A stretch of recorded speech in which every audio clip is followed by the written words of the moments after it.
عمران خان افغانستان ته د پاکستانی متخصصینو د استولو اعلان وکړ. سلام ستړي مشي، وخت مو په خیر. په AFG پلس چینل کې درته ښه راغلاست وایم. AFG پلس چینل تل ستاسو په چوپړ کې، نو همدا اوس در سره چینل سبسکرایب کړئ. د پاکستان صدر اعظم عمران خان ویلي چې افغانستان ته د بشري ناورین د مقابلې لپاره په مختلفو برخو کې پاکستانی متخصصین واستوي.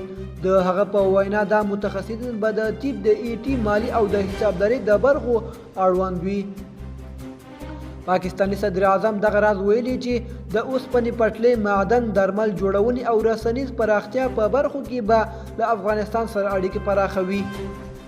هغه په دې برخو کې د خپلو پروګرامونو نور جزئیات نه دي وړاندې کړي. طالبانو د نوموړي څرګندونو ته کوم غبرګون نه دی ښودلی، خو افغانان یې سخت قارولی دي.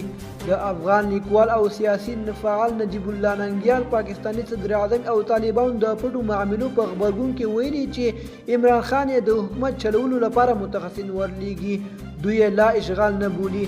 صدر اعظم عملا اسلام آباد کې ناست دی، افغانستان اداره کوي. طالب خاموش دی. د صدر اعظم د خبرو په وړاندې غبرګون ګستاخي نشي کولی. غلامي دې ته وای او اشغال هم دغه دی.